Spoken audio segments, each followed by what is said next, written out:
శ్రీ గురుభ్యో నమః.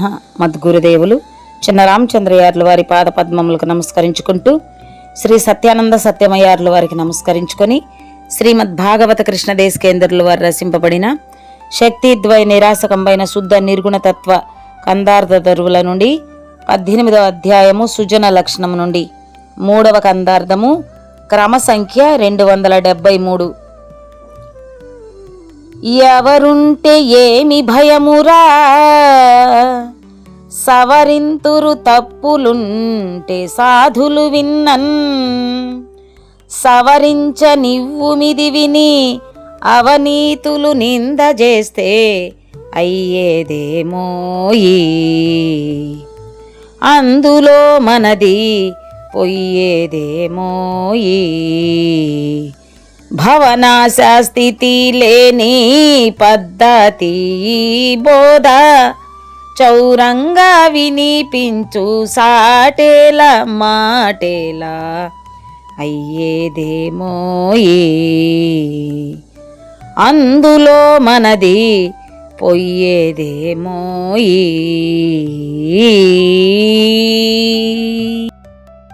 శ్రీ గురుభ్యో నమః.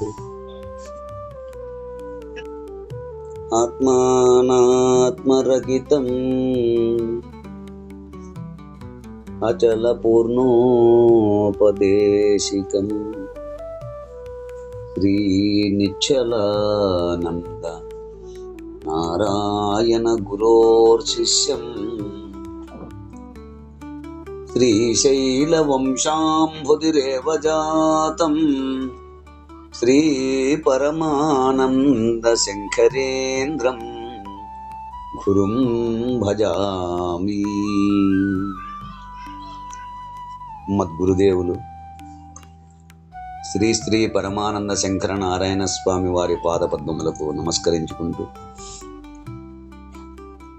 శ్రీమద్ భాగవత కృష్ణదేశికేంద్ర ప్రభువులచే విరచితమైన శక్తిద్వయ నిరాసకంబైన శుద్ధ నిర్గుణ తత్వ కందార్థ దరువులు 18వ అధ్యాయము సుజన లక్షణము నుండి ఈరోజు మనము 3వ కందార్థాన్ని విచారించుకుంటున్నాము. అంటే క్రమ సంఖ్య 273. క్రిందటి కందార్థంలో ఆ గురుచూచనైన వారి వద్ద ఈ పద్యములను పదే పదే వినుమని చదువుము. ఆ గురు సూచనైనటువంటి వారి దగ్గర ఈ పద్యములను పదే పదే వినుమని చదివితే వారు ఎంతో సంతృష్టి పొందగలరు.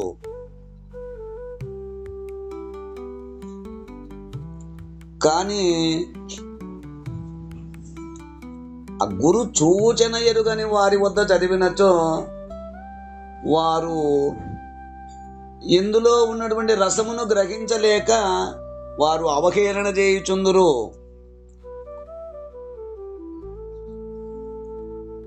ఎట్లనగా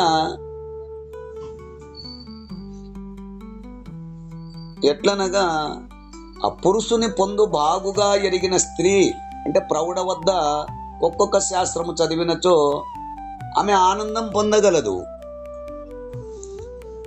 కానీ పురుష కలయిక ఎరుగని బాలిక ఆ ఒక్కొక్క శాస్త్రమును మెచ్చుకొనలేదు కదా అంటూ మనము క్రిందటి కందార్థంలో విచారించుకున్నాము. ఇక తదుపరి కందార్థము 18వ అధ్యాయము సుజన లక్షణములో ఈరోజు మనము 3వ కందార్థాన్ని విచారించుకుంటున్నాము. అంటే క్రమ సంఖ్య 273. ఈ కందార్థము గురువు ఆజ్ఞానువర్తనము లా ఎలా ఉండాలో తెలియచేస్తున్నారు. ఏమని అంటే, ఎవరుంటే ఏమి భయమురా, ఎవరుంటే ఏమి భయమురా, సవరింతురు తప్పులుంటే సాధులు విన్నన్. సవరించ నువ్వు మిది విని అవనీతులు నింద చేస్తే అయ్యేదేమోయి, అందులో మనది పొయ్యేదేమోయి.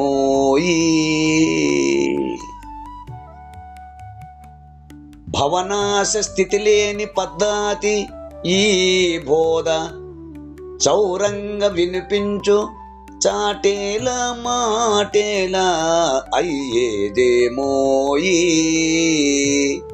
అందులో మనది పొయ్యేదేమోయి.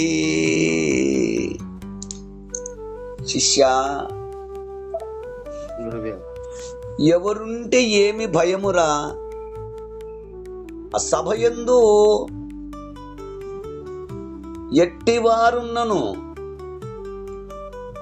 ఎట్టి భయము సంకోచము పడవలదు.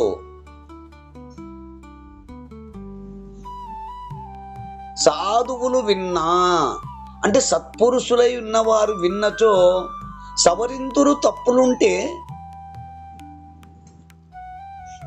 రచనయందు ఏదైనా దోషమున్నచో దానిని సరిదిద్దెదరు. సవరించ నువ్వు అట్టి సవరింపునకు ఎట్టి అభ్యంతరము నీకు చెప్పవద్దు.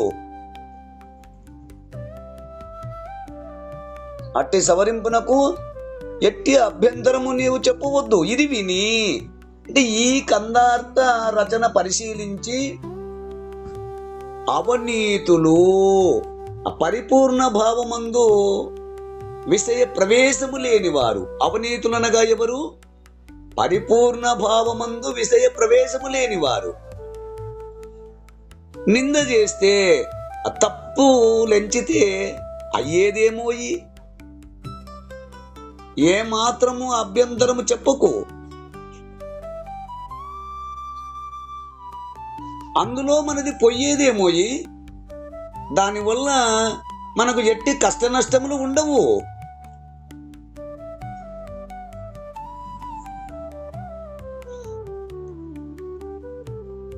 అంటే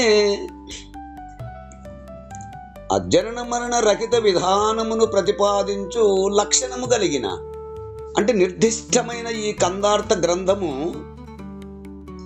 దీనిని ఏ సభ ఎందైనా సభలో ఎవ్వరున్నను నీవు చెప్పుటకు గాని చదువుటకు గాని భయపడకుము. ఎట్టి సందేహము పడవలదు.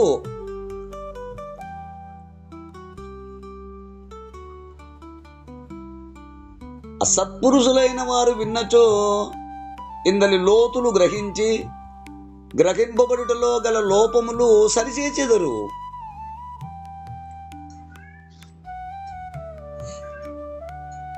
చదివినప్పుడు తప్పులున్నచో అసాధువులైన వారు విని సవరణ చేసేదరు. మంచిదే కదా, సవరణ చేయనిమ్ము. ఒకవేళ అట్టి హృదయము లేని వారు ఇందలి తప్పులను ఎంచి చూపిస్తారు. అందుచేత ఈ సాంప్రదాయమునకు గాని ధర్మమునకు గాని ఎట్టి కష్ట నష్టములు కలగవు.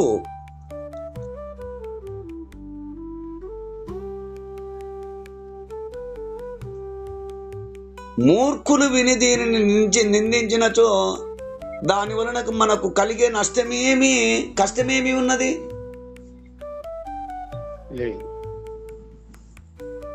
మూర్ఖులు విని దీనిని నిందించినచో దాని వలన మనకు కలిగే నష్టమేమి కష్టమేమున్నది?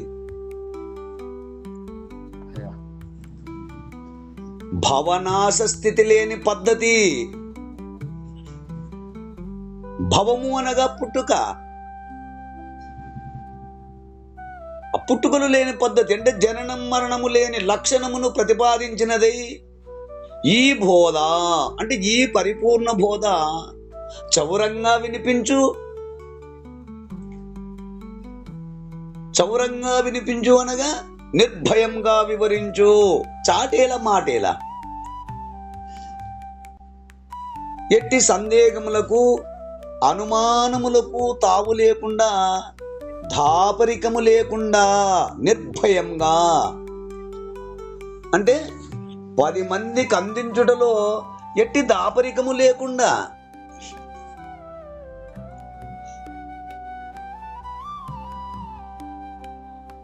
దీన్ని వివరించి చెప్పుటలో ఎట్టి సందేహమునకు లోను కావద్దు.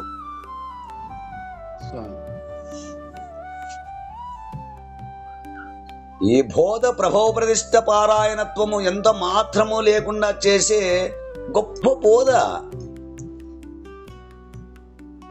కనుక ఈ బోధకు చాటు దాపరికములు అక్కర్లేదు. అందరికీ చెవులకు ఇంపు కలిగేలా వినిపించుము అంటూ మనకు కృష్ణదేశికేంద్రుడు వారు ఈ కందార్థ భావాన్ని అందిస్తున్నారు. ఈ కందార్థ భావాన్ని మీరు కూడా అందుకుంటారని కోరుకుంటూ జై గురుదేవా. జై గురుదేవ. జై గురుదేవ. జై గురుదేవ. జై గురుదేవ.